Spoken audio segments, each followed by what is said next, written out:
राम दोस्तों, एक बार फिर से स्वागत है मेरे न्यू ब्लॉग में। तो मैं अभी अम्बेडकर नगर के डिवाइन पब्लिक स्कूल में हूँ। यहाँ पे एक एग्रीकल्चर को लेके एक प्रोग्राम चालू है जिसमें मतलब काम है। तो आइए आपको दिखाते हैं हम यहाँ पे छोटे छोटे बच्चे किस तरीके से खेती करने की नई नई तकनीकें बनाए हैं, किस तरीके से हमको खेती करना चाहिए। तो आइए आपको दिखाते हैं हमारे साथ चंदन पाठक, उनके साथ। जय श्री राम।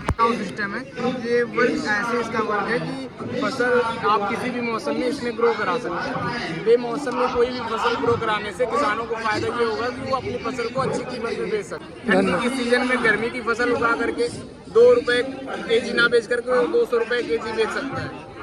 ये सेंसर, ये फील्ड है, इसमें साइड सेंसर लगे हुए हैं। कोई भी एनिमल अगर इसमें घुसता है तो ये सेंसर बजता है और वो अलर्ट कर देता है, और इसी अलर्ट की वजह से जानवर भी भाग जाते हैं।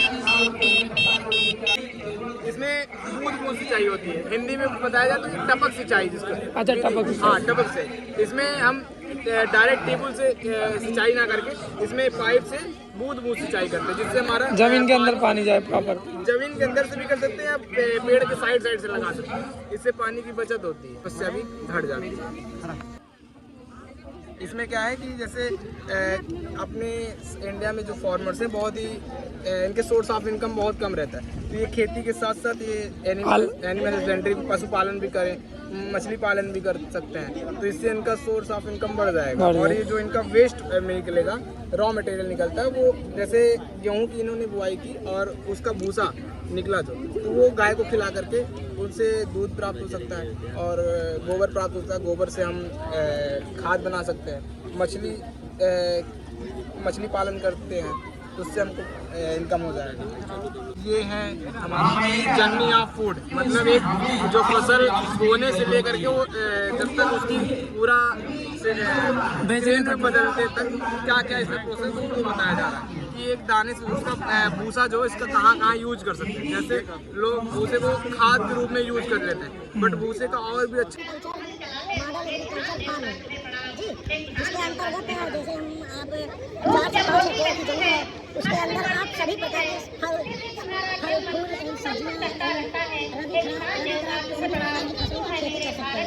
उसके साथ साथ हम तालाब या फिर ट्यूबवेल की भी व्यवस्था करेंगे ताकि सिंचाई हो सके। तो उसके साथ साथ इंस्ट्रूमेंट रखने के लिए आगे का स्थान चाहिए। यहाँ हमने मुर्गी पालन रखा हुआ है, यहाँ गाय भैंस पाला हुआ है, ये सर पॉली हाउस है। मतलब उतने जमीन में आप मल्टीपल चीजें कर सकते हैं जी, डिवाइड करके। हाँ, डिवाइड करके सारी चीजें। ये फॉरेस्ट है, फॉरेस्ट में जो आप जैसे अब बारिश हो रही है तो बारिश के लिए पेड़ लगाएंगे तो मिट्टी का कटाव कम होगा। मिट्टी का कटाव जब कम होगा तो आपकी फसल अच्छी होगी। ये क्या है? ये सस्टेनेबल एग्रीकल्चर है।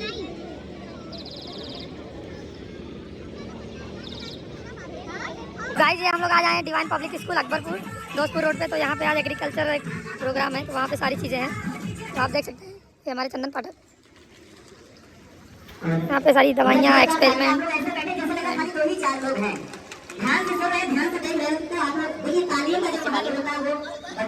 मत्स्य पालन, मछलियाँ पालन कैसे करते हैं वो सारी चीज़ें हैं।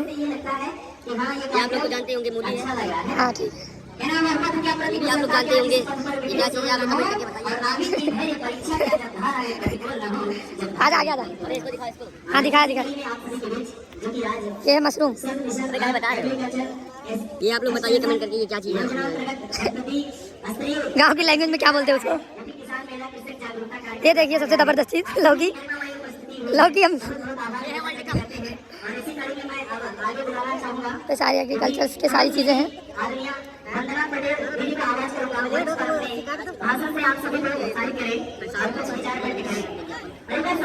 बोरी वाली डी है,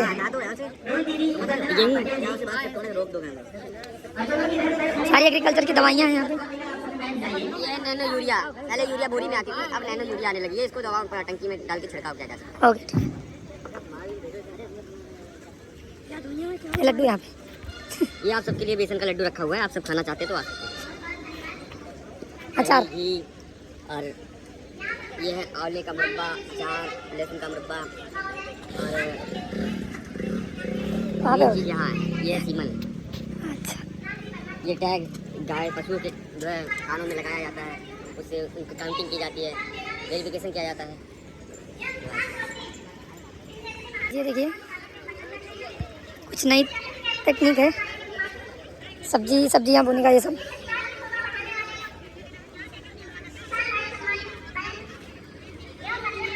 यहाँ पे दवाइयाँ हैं,